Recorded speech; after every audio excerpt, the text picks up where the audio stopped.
Welcome one and welcome all. It is Tuesday, March the 5th, 2024. It is 8:02 p.m. Central Standard Time. We are 2 minutes late, and I know we haven't been here in a few weeks. Such goes things in the offseason, but it's obviously a busy time. So we are back with the latest Blogging the Boys Roundtable. You can watch us live, of course, on the Blogging the Boys YouTube channel, the Blogging the Boys Twitch channel, or the Blogging the Boys Facebook page. You can always catch the rewatch at any one of these places.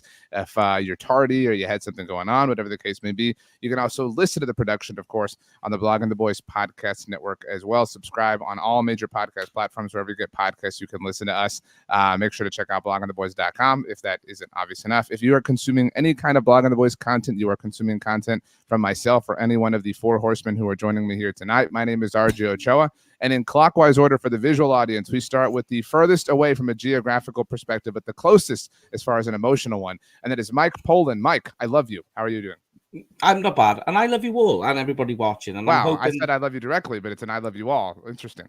You know? No, I sound of you. You're included as well, RJ, and I'm as just well. hoping... I know. I wasn't going to tell everyone else that I love them, but you know. Okay, all right.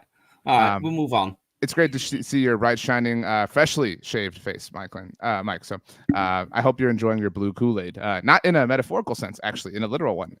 Tony Catalina, fresh off of the trek home from the Republic, as it was once referred to. What was your biggest takeaway from the time you spent in the Lone Star State? It's funny. I come from like one of the hilliest states. Like, I mean, Massachusetts is tons of hills. I was impressed with just how flat Texas was. Like outside of like you could see everything. I don't know. That was the first takeaway I had, was just how flat it was. There are hilly parts. I think, you know, it's a really big state, which every Texan discovers like the first time they leave it. Like I remember I went on a road trip with some friends and we got to Mississippi, and then like 5 minutes later we were through it, and it was like, well, that was fast. You know, that doesn't happen here. So I'm glad that you made it home safely, and I hope that you enjoyed your trip here to our particular state. Danny Phantom, in one of my favorite states, Oregon, as Lieutenant Colonel Slater referred to it in Scent of a Woman. Do you like that movie, Danny? It's not my favorite Pacino movie. But it's fine. He does a lot more better movies. Yeah, I know the line, RJ. Okay. But it's fine. It's a good Thanksgiving movie. People don't really reference it in that respect, so I'm just here to carry that water. We don't get to talk about Thanksgiving a lot because when that rolls around, I mean, we all obviously know what we're doing. So you know, it is what it is. David Howman, you were actually the last person to sign up for the roundtable, so we bumped it to 5 because we wanted to have you so badly, and you were the last person to show up. So, what do you have to say for yourself? You know, sometimes you got to save the best for last. So I don't know what else to say. Rex Morgan says Scent of a Woman was awesome. You laughed when I brought that up. You're a bit of a cinephile yourself, Howman. Do you have any thoughts on Scent of a Woman? I mean, I think it's a good movie. It's not that often that you hear a Scent of a Woman reference in the wild. So I thought it took me by surprise, but it was a good poll. While we're here, this is the ultimate litmus test. Tony, have you seen Scent of a Woman? No. I wish that I were shocked. Rex says, I'll show you out of order. One of the greatest final speeches that a movie has ever had, Tony. So I would say that you should watch it. But at this point, you know, everything's just kind of fallen on deaf ears over there. So I saw Oppenheimer when I went to Peacock. So shout out to Howman with that. I actually am mad that you've seen that. Like, it's a phenomenal film, but like you also said it so like casual, like, oh, I saw literally one of the greatest cinematic masterpieces of all time. But whatever. Did you like stream it on your phone or something? Yeah. Okay. Tony bought a projector for $15 on TikTok and then blasted it on a wall by way of his phone. So that's where we're at. It's been a while. Brian, by the way, Tony says -5. Really embarrassing. So this is a roundtable, which means we will have a winner for the first time in a while. There's no chat, but there are 4 competitors: Mike Poland, Tony Catalina, Danny Phantom, David Howman. Everybody has a goose egg. Mike, your prediction on who wins tonight and why? I'm hoping that from the last time I was on, I remain the people's choice in helping them actually win a round table. So I'm going to go with myself. Tony, do you disagree? No, I mean, I think I'm going to win, but I love the fact Mike picked himself. So I was hoping he would. Okay, so let's go ahead and start. And since it's been a few weeks, we're just going to kind of start with like the thing. We were joking about it right before we started streaming this. Jerry Jones said the Cowboys would be all in this offseason, and everybody freaked out. Now, my personal opinion, if it is valuable to anybody, is I have not seen the Cowboys fan base latch on to something the way that they have these two words this strongly in a very long time. Danny Phantom, I know you're kind of zigging where everybody's zagging here, so I want to start with you. Your thoughts on the phenomenon that is all in?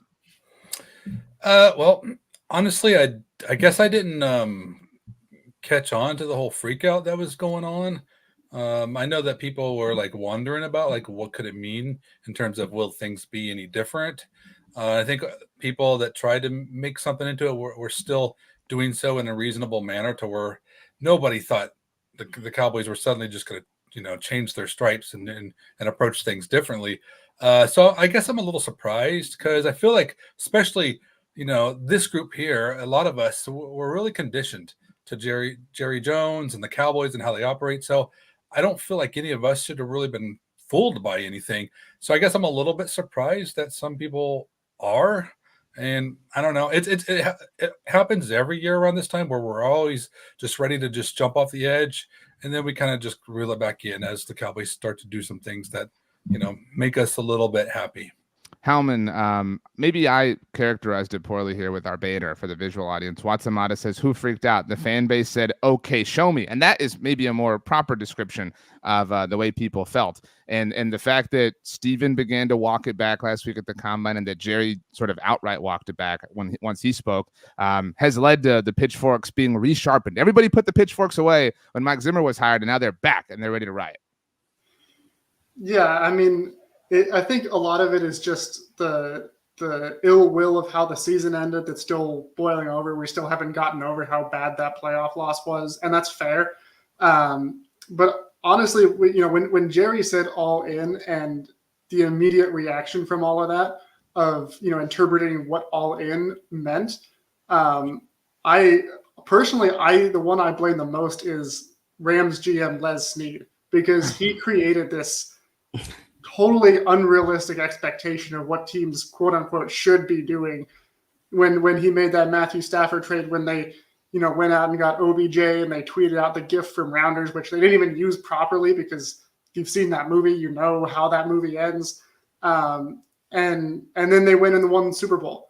And the things that they did that season, if they had not won the Super Bowl, and we've seen how harsh reality has been for them since then, everybody would be roasting them. The same way that we're roasting the Broncos, who did kind of a similar move when they traded for Russell Wilson, and now that hasn't worked out. 2 years later, they released him yesterday officially, and everybody's roasting the Broncos and saying this was a terrible decision. And now they're rudderless, but that kind of created the way that the Rams made that move, and it paid off for them. Created this idea of that's what all in looks like, and I think for the Cowboys, they've always been a team that's all in. They're always trying to win the Super Bowl each year. That's always been their goal.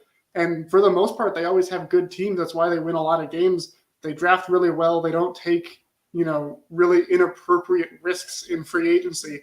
So, I mean, when Jerry says they're all in, I believe that he's going to keep doing the things he's been doing, which is putting good teams out there. But as far as what's going to put them over the hump, if you're looking for a huge splash, that's just not how this team operates.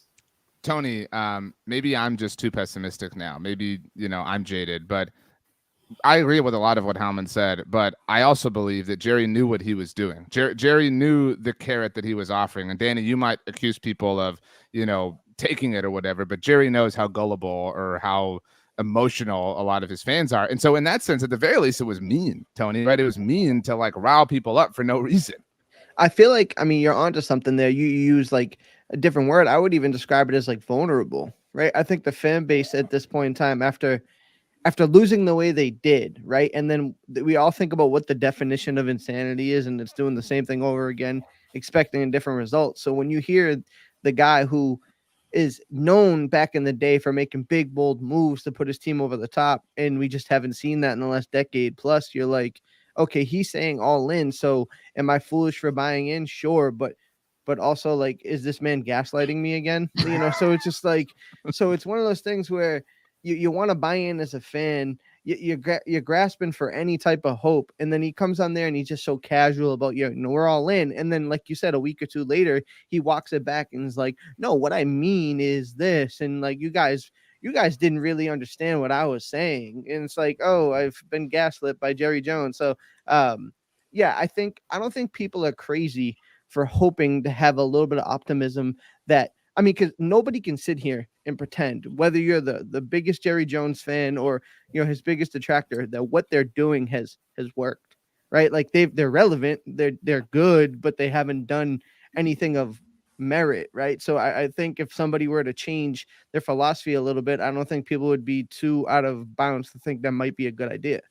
Mike Poland, one of my favorite things that anybody does every week throughout the regular season is your tweets that are reasons to be positive. That's a trademark. Mike actually shares reasons to be positive about the Dallas Cowboys every single week.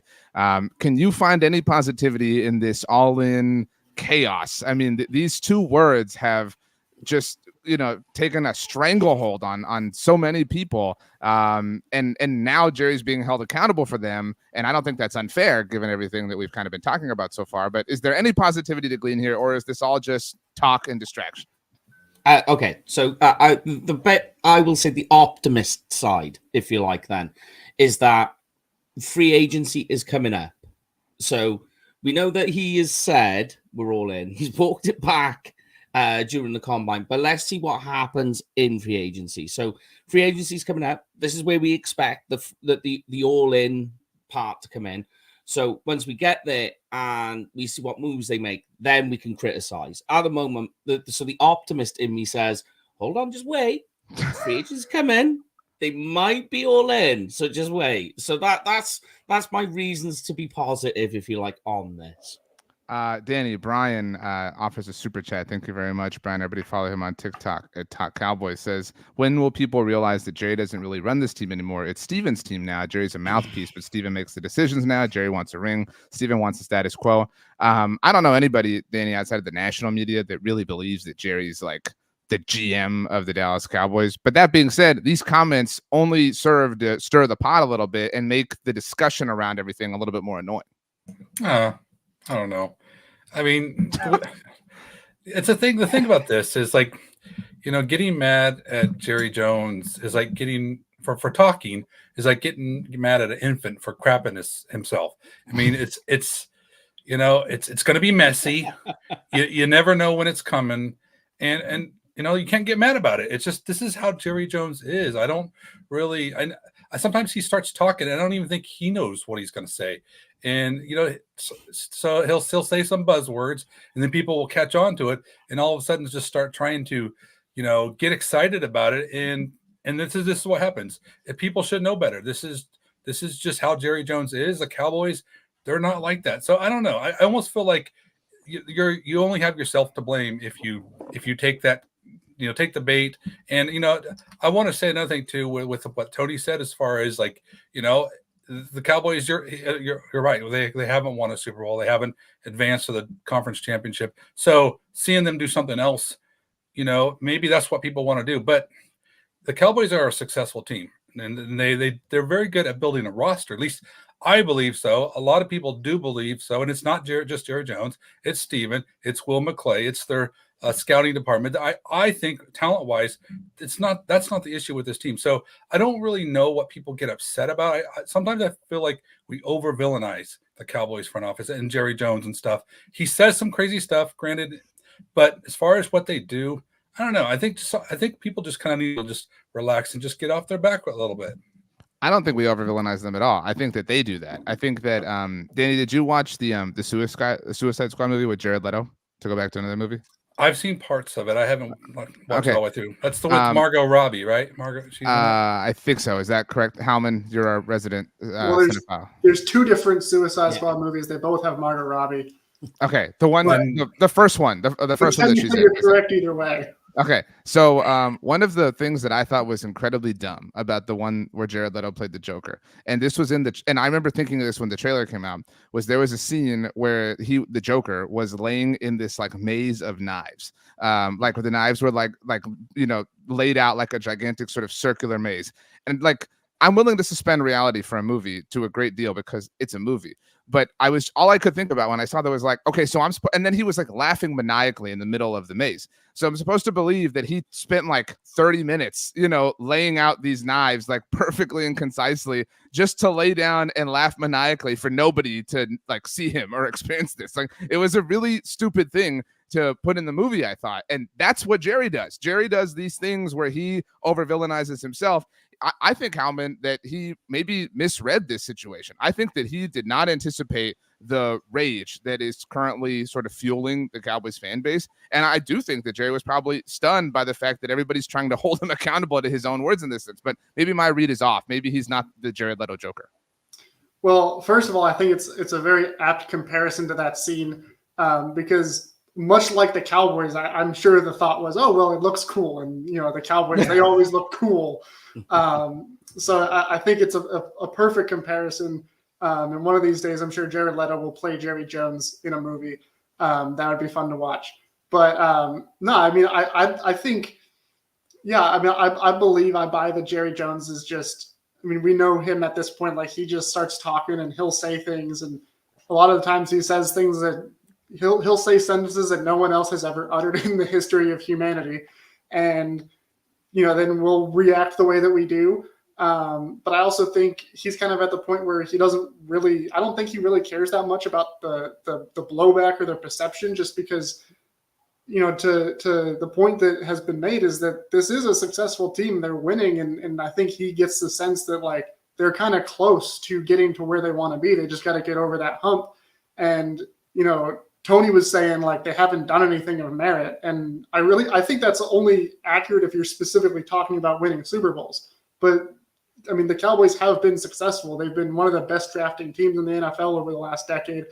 And they consistently are in the playoffs. They just had, 3 straight 12-win seasons. Hasn't been done since the 90s. Like they're stacking wins and they're doing it consistently. And, the comparison that I think is most apt is that they're like the Buffalo Bills of the NFC, where like the Bills every single year now we're talking about, this has to be their year. But then it doesn't happen. They inevitably lose to the Chiefs or whoever it is in the playoffs because that's just how the playoffs go. And every single year we're not having the conversation of, well, the Bills have to change the way that they do things. They just have to blow everything up, or they need to really reevaluate Josh Allen or anything like that. It's like they just need to keep their core intact. They just need to do just a little bit more here or there, but they don't need to make any radical changes. But because it's the Cowboys and it's America's team, and Jerry Jones is out there saying we're going to be all in, and whatever he's going to say next week, there's this heightened level of scrutiny, and some of that comes with the territory. But I think in the same vein, like the Cowboys, they're close. They need to stick with what works for them, and being disciplined in free agency over the last decade or so has really worked for them. And it's because they also draft really well. And I think they need to stick with the core of what they're doing while still being willing to take calculated risks like what they did last year with the Stephon Gilmore trade, the Brandon Cooks trade. Tony, you raised your hand very politely. Yeah, I would listen. You know me. You guys know I've been on 100 of these. Like I'm a positive guy, and I can understand that they aren't a bad football team, and there's a lot of positives to look at this football team, right? But speaking to what Danny said and how we should just know not to listen to Jerry Jones and just, bypass what he says because he's just rambling, and, no disrespect to Howman, but listing off all of the regular season accolades that we know that they have and they've done over the last 3 years. Like it all feels like Stockholm syndrome to me. Like we've all kind of just like accepted this reality of like, this is what it is, and we should just enjoy what we got. And I know that you guys don't you're not comfortable or accepting what it is, but at the same time, it's just like, yeah, when you hear the owner say, like, let's go all in, why do we have to dissect what Jerry Jones means by that? Like, why, like, you know what I mean? It just, there's different levels, and we understand that, but if they can be all those things that Danny says and still do a little bit more and be a little bit more aggressive without, really sacrificing who they are at their core. I don't think anybody's asking them to do anything wild or outlandish. It's just, we're sitting here saying trading a couple of late round picks for a corner and a wide receiver is like, they're partying now. Like this is a big deal, and it worked out. But like, that's like the big move the Cowboys make when other teams make that move like pretty routinely. So I don't know. I just feel like we're stuck in this cycle pattern of like a hamster wheel, and it's kind of tough to get out of it.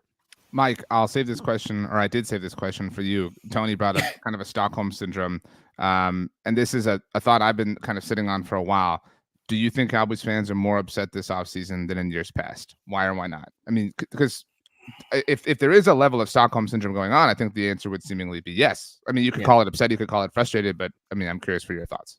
No, I would say yeah. It's down to and it's been mentioned that the Cowboys have gone on to win 12 games a season for 3 consecutive years, and what have we got to see for it is nothing more than a divisional round appearance where they got beaten handedly. So the being upset and frustrated and the anxiety of another season of getting to see that, I think, is at the highest it's ever been. It's reached its apex. And I think the bit that scares people the most is where do you go from here? Because like you've got players like Tyron Smith moving on, Zach Martin is coming towards the end, and we're seeing quality players that have come in that could have been game changers. Ezekiel Elliott is another good example, and they've just come and gone with nothing to show for it. So I think people are afraid of what's about to come. And that is now, as you say, they're upset, and it's about, you would hope that it's not going to happen again. Otherwise, why would we be here? But you kind of look at the tea leaves, and there's a nervousness about it all, is what I'm trying to say. Danny, I've seen you kind of push back on this idea on Twitter. Again, this is a question about fan perception and fan behavior, so maybe you do agree, but your thoughts on this subject? No, I do. I think so, and I think we should be, because I really think that we've kind of squandered some opportunities in recent years, and some good points that Mike was making too. With we're upset because we're going to be losing some players that we didn't no longer have, that where we had opportunities to win. But the key thing to remember there is, they're good players that we had, and they come and go. And this is what the Cowboys do. They bring, we get good players, and we're sad about them leaving. But remember, we're a team that gets good players. So, I mean, there's reasons to be upset because there's a lot of question marks coming in with new defensive coordinator, just, and what the Cowboys are going to do with McCarthy in the hot seat. And there's a lot of futures that are unknown. And I do think it's going to be really tough to match the talent that we had last year. But I do think the Cowboys they'll go about it. And I think they'll compete. And, it wouldn't surprise me if we're once again in a position where we can make a run. Now, will it happen? I don't know. But I feel like it's understandable to be concerned, because a lot of us can't even explain what even happened last year, because we were primed to make more noise than we did. We had the 2 seed, for crying out loud. This was our year that we were going to finally advance past the divisional round. Look what happened, and just kind of everything blew up in our face. So it's going to be harder this year. People need to prepare themselves. It's going to be harder. They got some tougher challenges this year. So absolutely, for fans to be more upset this year. But that should have happened the moment we lost to Green Bay. It has nothing to do with what anyone has said or anything that's happened, because this is everything. We are right on course to the 2024 offseason. I think I wouldn't say refute that or rebut against that, Danny, but I think the reason people are so down is because they seem to have no interest in doing something different. Like the status quo has just been what's gotten them there. Like you would think there would be some sort of massive course correction, and not necessarily, none of that is necessarily necessary right now. They're stuck between a rock and a hard place, and they put themselves here to where everything they do is subject to ridicule and subject to being wrong. They've just kind of burned up the benefit of the doubt. I think Watsamata kind of hit that point on the head, Tony. Thank you, Watsamata, for the super chat. Says, hi, RJ and panel. Much love. So much love for everybody. Yeah, love. On more upset, first, yes. So Watsamata agrees that everybody's more upset this offseason. And second, the danger is how close we are to despair and abandonment. I'm starting to notice how exciting Stroud and the Texans are. Tony, in the state of Texas, like sports talk radio, there is a little like, ooh, are Cowboys fans going to gravitate to the Texans? I don't think any of us ever believe anything like that is ever going to happen. But I do believe that there is maybe just a teeny tiny callus that Cowboys fans are building. to where they're a little bit more apathetic. And some of that could be because they sense that they're just going to let their roster weaken over the course of this offseason. And some of that is out of their control, to be fair. But that's why it's hard to kind of buy in, because it seems way more likely than not that they're going to be worse on paper next year than they were when they couldn't get it done as Danny mentioned. Right. And I think as great as going, 36 and, 15 over the last Good 3 math. years is a good, you're good. You're happy about that, right? 36 and 15. That's not anything that, to sniff your nose at. But at the same time, we're not all that far from, fighting for 500, playoffs every other season. And, that isn't that far removed from where we are now. So I don't think Cowboys fans take for granted exactly where we're at. We're just looking for that next step up, and what that can look like. That's the scary part about kind of this Cowboys run of success here, right? Because in a year that they're 12-5, they still get rid of the defensive coordinator. The head coach and the staff is essentially on 1-year prove-it deals. The quarterback has the best season of his life, and they're debating if they're going to give him a contract extension. And there's just everything about this team is just unconventional, right? Like, obviously you talk about Jerry Jones and he'll say the all-in stuff, and we're in the news, and me and you kind of laughed about it, but like you're on the national networks talking about culture problems every single day for like 2 weeks straight, and they haven't played for like a month.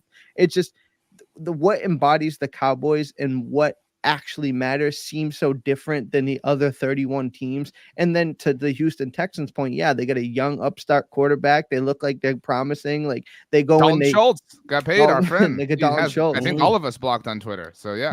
Yeah. So like, they see them play well in a playoff game, and you say, well, we got the quarterback, we got the talent. And then you get smacked in the mouth against the Packers team that we felt was inferior to us. And it brings you back to a score and burn feeling. So I don't know. It's a weird time to be a Cowboys fan right now. We're going to get into a little bit of free agency, and I guess this is a bit of a segue there. Howman, Tony brought it up, and I would like everyone who is watching live to answer yes or no. Howman, a Dak Prescott extension happens before the new league year begins. That is a week from tomorrow for us, Wednesday, March 13th at 4 p.m. Eastern, 3 p.m. Central, the proper time zone, 1 p.m. for you weirdos, Danny, all the way over there. So yes or no, Howman, an extension does happen? Yeah, I'm pretty sure it's going to happen. And just from a free agency standpoint, I mean, like they're over the cap right now, and the easiest way to get up some cap space, even though they're not going to be super aggressive in free agency, just like every single year they take calculated risks, but they're not going to be the heaviest spender. Like, you got to free up some space, and the best way to do that is by extending Dak Prescott. And by the way, Tony was saying like they're debating whether or not to give an extension. I don't think that's necessarily accurate. I think the Cowboys, I don't think that they have any question on that they want to extend him.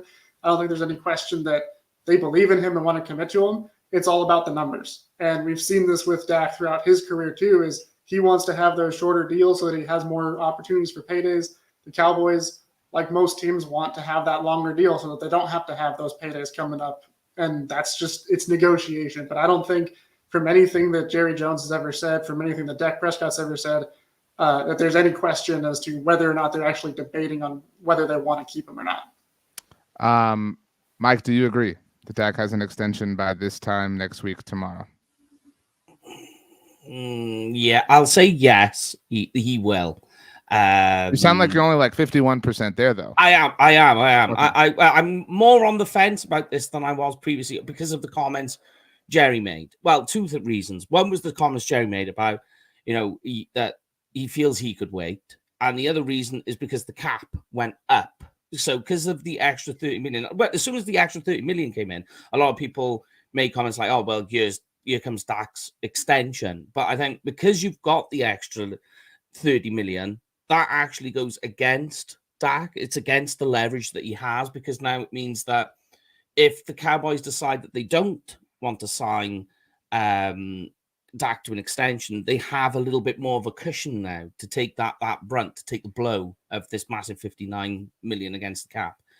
So previously I was like, yes, he needs to get extended and this needs to be done. But now, and after what Jerry said, but then going against myself on that one, is we're just talking about to never listen to Jerry because we've already seen how that works.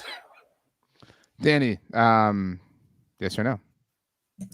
Well, I want to say that 100% Dak Prescott will be a Dallas Cowboy for the future. And so I have no doubt that the Cowboys are all in with Dak Prescott. But to answer your question, no, I don't think it happens. I don't think it happens within this timeline. I think Watsamata even had a comment, and I totally agree with that. I do think when you look at Dak's agent and Stephen Jones, they are going to drag this thing out, and it's going to be one of those. To me, I feel like it gets done right before the regular season, and I don't think they're going to go into his last year and without a deal. I think if that happens, then we can finally, for realsies, start to be nervous about this. But I think that it's going to take time. They're going to negotiate. They're trying to work the right deal. Everybody's trying to. I mean, this is how the contracts work, and we've seen it with so many players. And once it's signed, everybody loves each other, and we've seen how it ends. And we heard Prescott's comments too. He knows he's going to be a Cowboys. He's with his team. I don't think he's worried in the slightest. But both they're trying to do their best, and we can talk about this posturing over in the media with all these things. Maybe trade, the Trey Lance thing going on. You got all these different things coming in that could sway and alter how you perceive Dak Prescott. But no, it's nothing. Everyone's trying to get the best deal. I don't think we're going to be able to work it in so quickly, but he will get signed before there is a real football being played next season. Tony, if Dak is extended, I think all of us here will be happy. There will be a lot of people that are not across the internet, and it will be a long month the moment that happens. But I would offer that doing it in the summer is like almost the worst possible way to go about this, because if you're going to do this, the benefit of doing it now is the potential or the flexibility to go all in or whatever you want to call it. To not do it now leaves yourself hamstrung in this process. Danny, I guess you have a point quickly. I just want to clarify because exactly what you're saying. They're going to activate his restart. I think France and Prescott, they'll agree they won't be able to come together a deal, but they will get his contract restructured to the where that does get pushed onto the void years. So that flexibility will come. It will be a temporary placeholder. So while they're still working through this. My point is simply the worst possible world is not to touch the contract until the summer and this window is passed and then do the extension. That would be maybe not worse, but the least efficient way to do this, Tony. No, I think you're absolutely right. I think that would be the worst case scenario if that were to happen, because not like you said, it'd be a long month once he gets signed regardless, but let that happen. And the money wasn't free for people to be signed through free agency, and the fan base will lose their mind about it because they'll be like, oh, he hamstrung us, fighting for an extra $1 million, $2 million, whatever the case may be. It'll be some absurd situation. But to answer the topic question personally, I think, yes, they do get it done before the new league year. I don't have any doubts that this is going to happen. But the only point and the only reason why I put any type of reservation or kind of hesitant in it at all was because the people that we trust, the people we've had on the network, Michael Gelkin with that article stating that an extension this summer is not promised. So that when people like that say something like that, I listen. So that's just kind of where my point came from. Yeah, I think we would all agree, and anyone can offer a disagreement if they like. But from Michael Gelkin, no disrespect to anybody on the beat, but I mean, perhaps the best person on the local beat when it comes to information like this, most reliable person. For him to say that and to say it as stoutly as he did, I'm with you, Tony. It sent off some panic bells in my mind.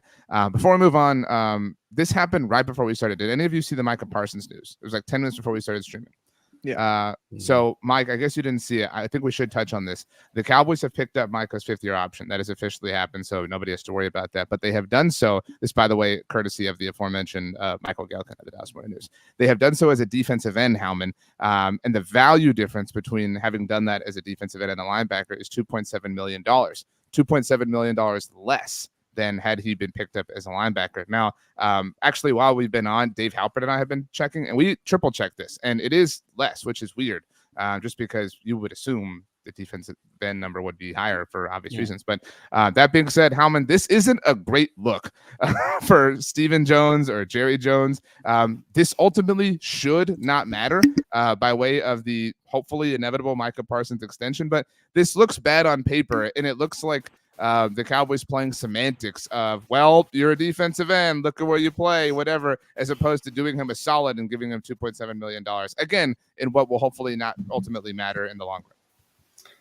Yeah, I think it's going to be interesting to see some of the fallout from this, if there is any fallout. But we've seen this kind of thing to a degree in the past. I remember, like, Jimmy Graham back in the day when he was tagged, and his agent was saying, "Oh, he should be tagged as a wide receiver because he lines up out wide, this percentage of snaps or whatever." And as defenses have become more fluid in their position designations of like who's a defensive tackle versus defensive end versus linebacker, it only gets more confusing. But I think as soon as you saw that defensive end was less money, the question was immediately, how are they going to label Micah Parsons, especially with Mike Zimmer coming in and the change from Dan Quinn's kind of more hybrid scheme to Zimmer, who's more of a traditional 4-3 kind of guy.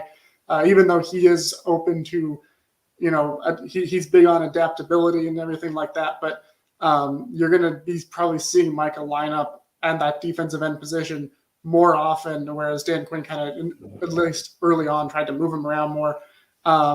And also, earlier this offseason, Micah was going, and talking a little bit about, they got to make moves, they got to bring in guys, these things. So maybe the Cowboys are going back and, just kind of playing that film and saying, hey, you want it, like, give us, $2.7 million more and, see what we do with it. Danny, so I'm curious to see if there's any sort of pushback or if Mike is just like, yeah, I'm on board, go get somebody. Danny, you're saying this comes from snap percentage in our chat, and that the Cowboys didn't designate anything. Again, we're kind of reading this in real time. Gelkin's note was that they did specifically choose this path. So if we live in that hypothetical, Danny, you like to note how things aren't necessarily a big deal that people think that they are. But if this was a conscious choice for the Cowboys, it could be argued that it was not the most wise thing that they could do. Yeah, I don't think that it is. I don't think you get to designate people in a position. I think we saw it with Byron Jones when they got out of paying him corner money because his fifth-year option was for a safety, which saved them money. But he played safety in the year that I think it goes from a certain year. They track, and it's not like I don't know the exact formula, but I believe it's like a snap percentage of where you played in this time window. And for Byron, it was largely safety, which is why they got the fifth-year option for a safety price. And this is the same would be for a defensive end. I don't think there's any kind of weirdness going on with this. He's a defensive end that plays some linebacker. I mean, even his rookie season, he wasn't playing much linebacker. They realized pretty quickly this guy's going to be rushing the passer. So this is where he should be designated. This is what I think that he has to be designated out of. So I don't see any kind of I don't want to make a story out of something that's not a story. I think this is nothing.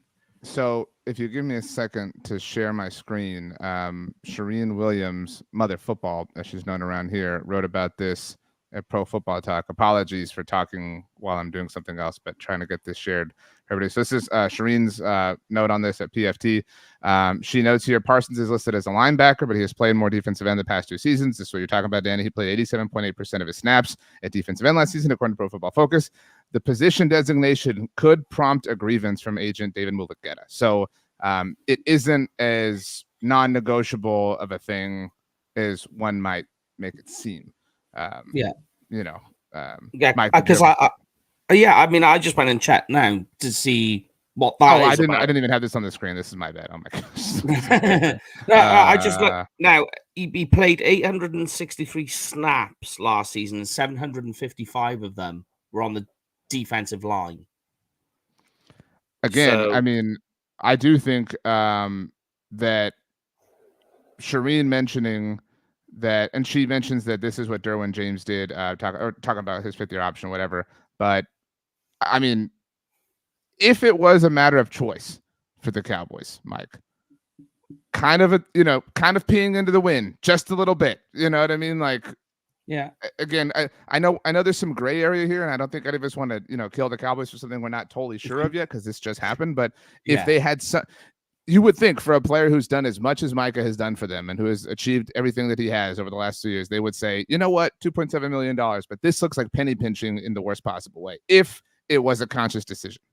Yeah, that was going to be my point. Looking at it, it makes sense what they're saying, but in terms of, is it the league or is it the Dallas Cowboys that designate his position in terms of the 5th-year option is a big tell, because like if it's the Dallas Cowboys doing that, then straight away, and we know how vocal Micah Parsons can be on social media, it is definitely puts a blemish on what they look to do going forward. If it's the league that's done that, and it's kind of out of control of the Dallas Cowboys, then it's kind of like Danny said, it's a no news story, really. It's nothing we can say or do about it. But I agree with you, RJ, that if it is, it's penny pinching, and it looks bad on the relationship between the front office and Micah Parsons. Tony, there's a comment here from Casey in the chat. Says, to me, this isn't about Micah specifically, or about utilizing the snap percentage argument. It's about the franchise not operating in good faith time and time again. Danny, I know you're shaking your head, but Tony, you would think that the Cowboys, if they could, we're using ifs and hypotheticals and potentials, et cetera, they would have said, look, we want to do right by our guy. We want to make sure he gets the most amount possible. So whatever it takes, we want to make sure he gets that. And that runs, I had an Instagram reel that went out today that was, targeted to people who were like, oh, Dak should take less so that the team can do more with his money. Like if they are, again, just to, protect all of us here, if they're going to penny pinch over $2.7 million, then yeah, every player should totally get the bag when they can, because they will take every measure that they can when they can. Right. And to that point, if we're going to talk about like what ifs and mind, like where were they thinking when they made these decisions? If you kind of look back to the end of the season, and I know it feels like a fever dream, you would see Micah Parsons alluding to the fact that he's a linebacker. He wants to be off the ball, helping in the run game, being used in different positions. Even as far as like his brother going on social media and saying like, my brother's a linebacker, you can't just pigeonhole him on one side of the field. Like there were a lot of like little like eggs being dropped in little nuggets of information that this is almost felt like a cat and mouse game online, which it ultimately probably doesn't mean anything. But I would think that Micah, his family, his representation understood like where this was going. They probably knew that he was going to get tagged or, franchised, or not franchised, but, placed as a defensive end in this 5th-year option situation. So if you want to go down a rabbit hole, there's layers to this and how it could look. And we all know that Micah Parsons is a pass rusher, right? He's a pass rush specialist who can do different things. So I'm not really upset by this, but I'm with you in the sense that like if the Cowboys wanted to do right by him, there's different ways they could go about it. It just seems kind of icky, like they're saying. Really quickly, Danny, before you tie a bow on this for us, just kind of reading some things in the background and talking to people, et cetera, while the roundtable has been going on. It seems the inflation, because I know all of us at first were like, how is this possible? It's the 3-4 linebackers in the NFL. They're classified as that. That's what is inflating the linebacker position, just so everyone can kind of understand why the linebacker number is bigger than the defensive end number relative to the 5th-year option. But Danny, do you agree if this was fungible, malleable, that this may have just been the Cowboys being a little too, bookkeeping focused as opposed to doing the better thing in the long term? No, I don't. Here's the thing. I mean, because I just feel like we're just trying too hard to just make this front office just as terrible people. But I want to just remind you a couple things. I mean, we're just, last season they gave Zach Martin more money. That he wasn't under contract to make that money, but you know what? They took a step back. They realized his value, that he was underpaid, and they made things right. Just after he sat out. Well, okay, but they did it though. They didn't have to do it. And here and think back even further when Sean Lee didn't make his snap percentage to get his bonus. What did they do? They paid him anyway. He got it anyway. He was healthy enough. That was a good faith move that the Cowboys. I don't think that they're shisty at all. I mean, they want to obviously manage their money as responsibly as they can, but they're not going to be sneaking and undermining their players and trying to hose them over for little things. I mean, when we talk about these things, we want to just try to be as factual and stick with the things that we know the best we can, because I think it's really unfair. I mean, there's so many things to criticize this front office for, and Jerry Jones in particular, but I don't think we should be doing it for these these things that are just actually non-issues. And this to me is one of those things. So I don't think that they're. I think calling them shiesty is going to an extreme that at least I'm not going to. I'm saying they could have gone to an extreme in on the other side of the extreme. They could have said, let's go to a teeny tiny extraordinary effort to make sure that Micah gets every cent possible. That would have been appreciated. And what bothers me is they don't seem to have the foresight to do things like that to reap the benefits in the long term. The same way they don't overpay Dak Prescott initially, and we're still here dealing with the ramifications of all of that. Tony, you raised your hand. Yeah, correct me if I'm wrong. It's all going to be water under the bridge because he's more than likely going to play on a new deal anyway, right? So the 5th-year option is going to be a totally different number anyway. Well, that and now, and I think it was Watsamata had a point about this in the chat. Like, you think you're, again, this is all an if proposition, but if the Cowboys think they're being slick here, like, hey, man, it's just your snap percentages. Like, look where you lined up, blah, blah.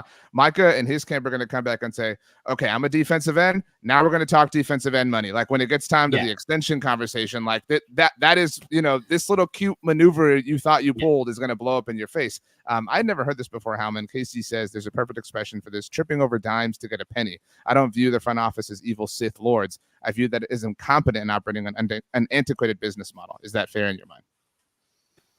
I mean, yes and no. I think, for a team to be looking to kind of maximize their cap space, like that's kind of the mentality that a team should have, just how a player should be looking to maximize the amount of money that they can get on their deal. It's just, that's kind of the classic tug of war that, these two sides play whenever there's a kind of negotiation. I don't know if it's necessarily antiquated. I don't think there's a whole lot of other GMs out there that are like just chomping at the bit to give extra money when they could potentially save elsewhere. I will say, as far as as Micah and his position designation, regardless of who actually made the decision of how he was designated, being labeled as a defensive end, if that's something that's determined by snap percentage and kind of coming down from the league, it's also worth pointing out when the NFL put out their Pro Bowl rosters, they labeled him as an outside linebacker. Whereas guys like Nick Bosa, Montez Sweat, who play fundamentally the same position, were defensive ends. Jeremiah Owusu-Koramoah was also labeled an outside linebacker, and he does not do the same thing as Micah Parsons does. So, whether or not it's a Cowboys thing or just a league rule kind of thing, if Micah Parsons camp really wants to file a grievance and challenge this, they probably have some level of standing either way. It's it kind of goes back to what we were talking about a little while ago, Tony, to wrap this up, that this came from Michael Gelkin and that he specifically included this note, makes this of merit, makes this at least worth taking a second to soak it in and think about it. Is that fair in your mind? Yeah, I think anybody with his, pedigree and somebody that you trust, he's not just going to sprinkle in these little notes because they're, throwaways. I think there's, whether it becomes big, becomes a, afterthought, it's still something in the moment. I think he thought enough of it to put in there. By the way, I just saw a tweet while you were talking, Tony, from the great Bob Sturm, who we all love here. And I don't want to accuse Sturm of being wrong and potentially getting exterminated. But he quoted the story and said the Cowboys are wisely playing nice on this one. So, I think that Sturm thinks the opposite of what is happening. I think Sturm thinks the Cowboys are choosing to give him the higher designation, Danny. And if it is a choice, that would have been nice to have seen them choose the higher thing in the name of, to use Sturm's terminology, playing nice. Yeah, I don't know. I'm sorry. I have nothing else to say on this. Mike, the bit I was going to say is it's something like I'm going to have to dig deep on what the process is, because it could be now. And going, because I was thinking that as we were sitting here, that do they file what position he is in advance before they know what the costs are going to be? So they say, "Oh, let's designate him as defensive end because we're going to be nice here and give him the higher pay grade of what the 5th-year option comes in." Not knowing how that's going to look, not knowing that there's going to be a discrepancy in the difference. And then when it comes out, they go, this is the 5th-year option. And it actually, if you had filed him as linebacker, he would be getting more. I don't know if that's the case. I don't know if that's how it works, perhaps. Brian notes, thank you for the super chat, Brian, that the Texans did this with Clowney and he filed a grievance. The last thing I'll say on this, and we can move on, is the only way this is actually playing nice and doing Micah a solid is if they are doing this so that he can come to the table as a defensive end. Yeah. So that in his actual extension negotiations, he can come and say, hey, well, you designated me a defensive end. That's what I'm negotiating a long-term extension as opposed to had they done it as a linebacker, then he would actually be having to overcome that hurdle. I mean, again, the intricacies of this are weird and stupid. And to your point, Howman, the NFL itself and the Pro Bowl stuff and the contradiction and not hypocrisy, but the weird flukiness of this all is strange. But that's the only way that the Cowboys could have, as far as this moment is concerned, done Micah a solid. But more information will obviously be available on this, and we'll keep you updated at Blogging the Boys. I guess we should wrap with this because it's just been so fun and so, cool. How upset are you about Tyron on a scale of 1 to 10?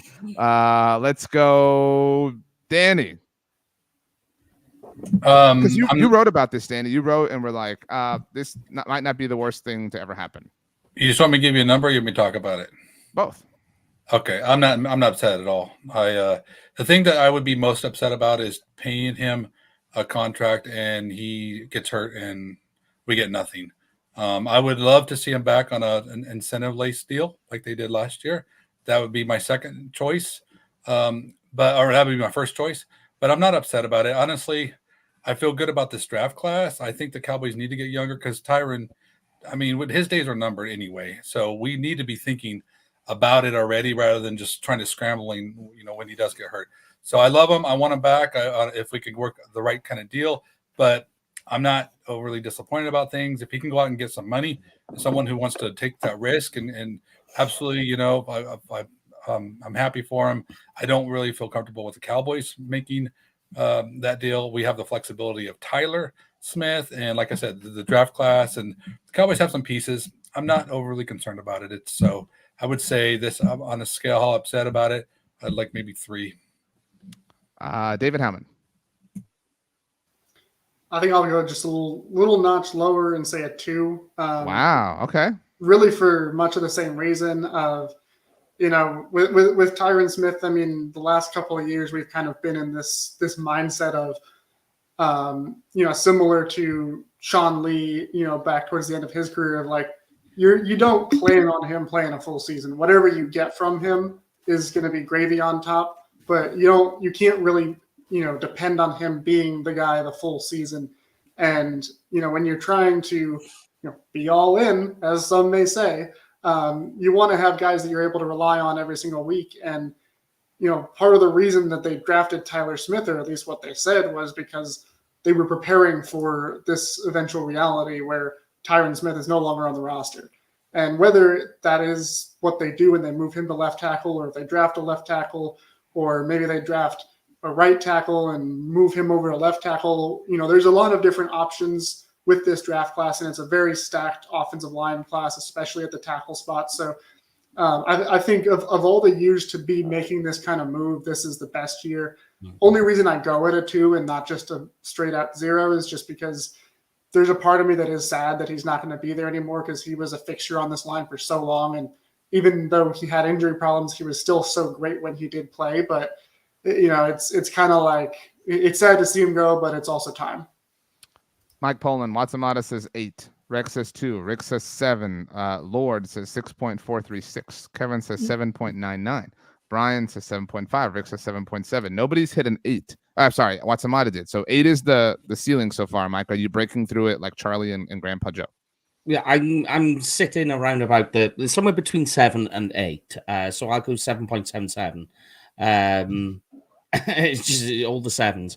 That it's mostly because, and I agree with what Howman says. He's spot on with how many tackles are in this year's draft. But it's more that last year we seen Tyron in terms of quality of play. We seen a Tyron of old, like the 2016 or before, that he was one of the better tackles in the league last year. And I know that we have to kind of see Tyron as a guy that we have there for so much time, but we still need to have another tackle there to placeholder when, not if, he misses time.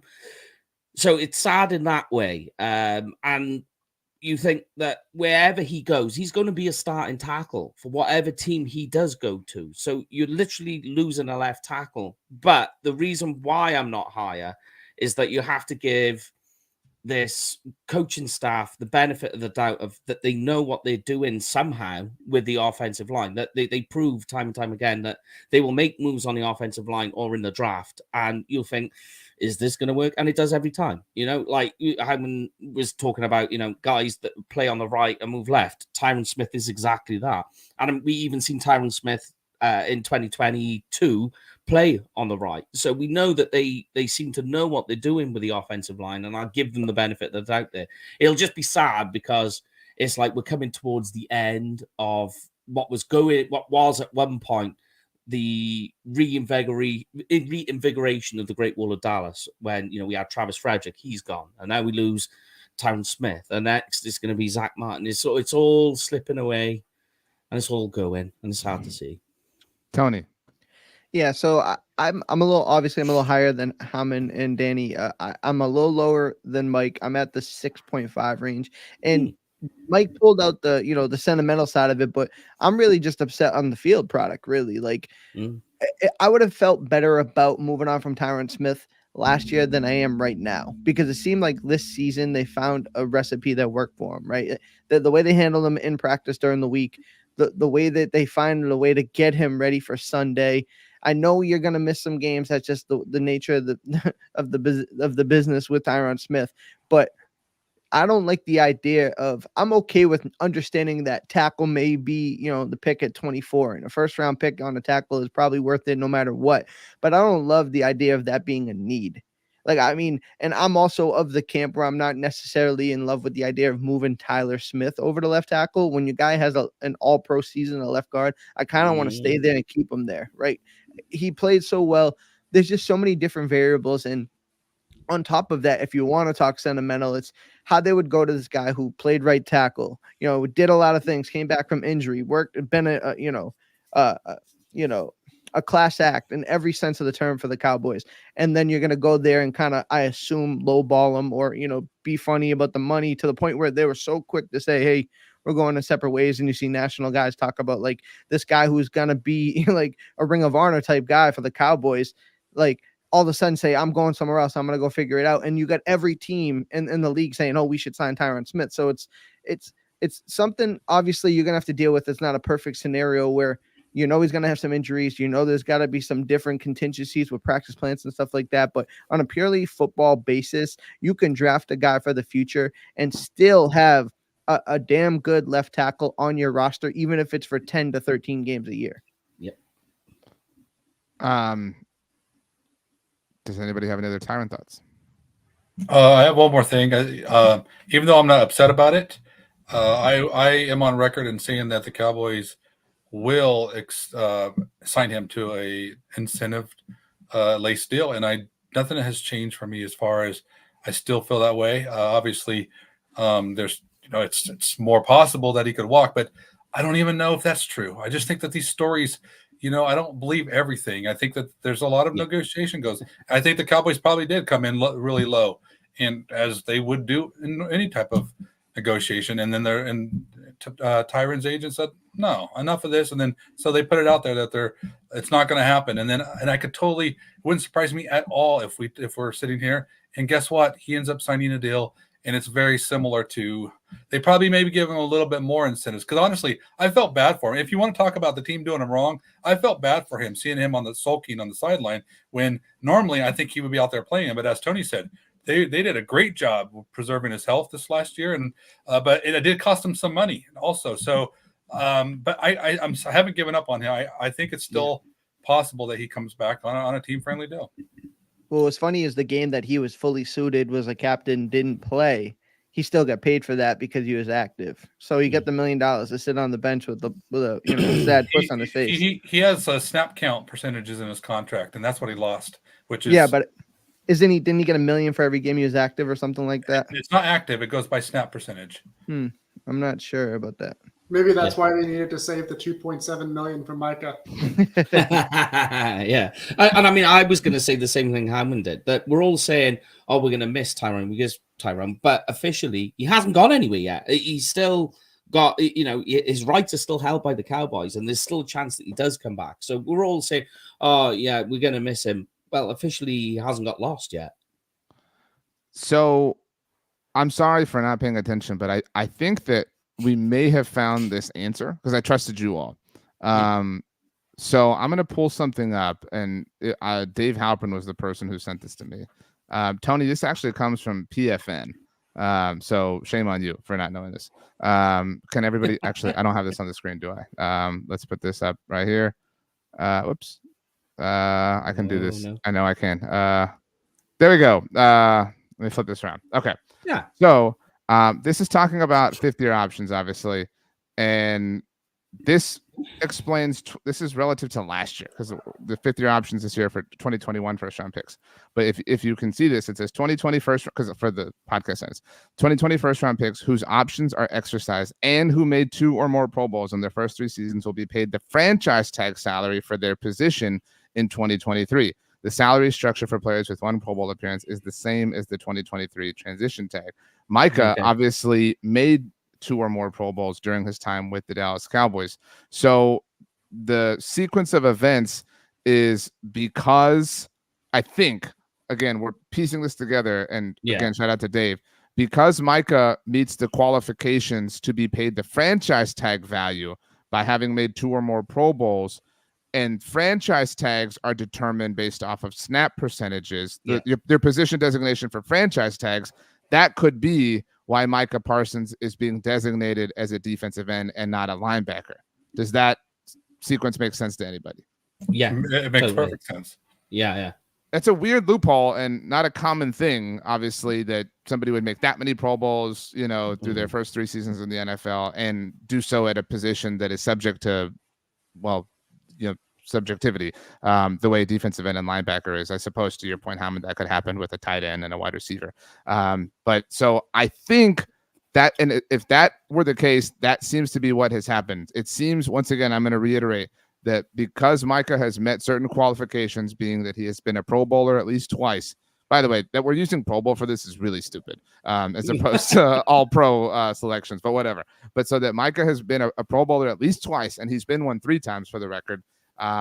He is paid, his 5th-year option is equivalent to the 5th year, or to the franchise tag value in the same season, relative to snap percentages. And since he significantly trumps things as a defensive end, he gets the franchise tag value for defensive end because he meets that qualification. It doesn't mean the linebacker qualification. Wow. Yes. Quite a loophole. Do you have anything else to offer, Mike? I mean, I think that he is getting the price of his position. I mean, he is a defensive end, and I think that's what he should be getting. Yeah. And if you're upset about the prices being different, you should, take it up with the NFL for the way they designate things, because that's on them for doing that. I mean, he's not getting quarterback money either, and that's but he's not eligible for that. So it's just it's awkward because of just the way Parsons sits into. So like normally, I know we brought up with the tight end wide receiver position. It's awkward because he sits in the one of the 2 positions and it's back and forth. So then, because you got the discrepancy in cost, it's like now you have an issue with who it falls to, who the blame goes to for not having that money. But the way that you've done it explains it perfectly normal, and it does make it a sort of almost a no news type of piece of news now. I can't think of an example since the 2011 CBA where this would come into play. I don't know that Jimmy Graham was a Pro Bowler twice early. I don't even know if this was a part of that CBA. So this is just a very weird set of circumstances that seems to have been out of the Cowboys' control. We'll see. But okay. I still think it's Jerry Jones' fault. If Jerry hadn't said the Cowboys were all in, they would have designated Micah to be a linebacker. That's clear and obvious at this point in time. Time for a final score reveal and a roundtable crowning. Tony, who do you think won and why? Me, because wasn't I'm the you. GOAT. Oh. Then none of these schmucks. I don't know. That's fighting talk. Mike, who do you think won? It wasn't Tony, I'll tell you that. Yeah, I think it's Howman. He's come up with some pearlers tonight. Hey, David Howman, congratulations on winning tonight's roundtable. Yay. Anything you want to say? You know, the mentality behind wearing my Emmitt Smith jersey for this was because, you know, Emmitt Smith has been so negative on the Cowboys the last month or so, and I was like, you know, what we really need right now with all this negativity is to see the 22 jersey saying something positive about the Cowboys. So I hope I was able to spread some positivity about the team. Who knows if it actually worked, but you know, in a week from now, we get free agency and we'll see all the big moves that the Cowboys will make because they are all in, and it's going to be a very exciting, thrilling offseason. We will have you covered, obviously, all throughout the Blog on the Boys universe at blogontheboys.com, on our podcast, where you can hear every one of these gentlemen different days of the week, on the YouTube channel as well. So make sure you subscribe everywhere. Also, you guys want to see something cool? I got a new work computer, so check this out. Watch this. Wait, watch this. Hey! How cool is that? And if you think that's cool, check this one out. Watch this. He's a longhorn. No, it's not a longhorn. Very careful. Don't ever do longhorns. I don't know why it's not working. I know. Is that the Brendan Laurie? It's supposed to do like a rave thing. That I love you? No, I don't know why it's not. It worked the other day. This is Spider-Man. There, look. Ah! Yeah, well, look what mine can do. Yeah, I mean, that was. You guys see it? That was also pretty cool. Lord says, you guys are awesome. Thank you for all the content. Howman, as we leave, I would like you to say 3 movies that you are 100% confident that Tony has not seen. That we've never discussed before, so it can't be like Scent of a Woman. Yeah, well, I mean, I was gonna just say the Godfather trilogy because there's no chance he's seen any of those. But I mean, we know he saw Oppenheimer. I'm gonna go with let's see, Killers of the Flower Moon. Definitely did not see that. Probably hasn't seen Dune Part 2. Probably doesn't even know what it is. And I'm gonna go with Spider-Man Into the Spider-Verse. You're absolutely right. I didn't see any of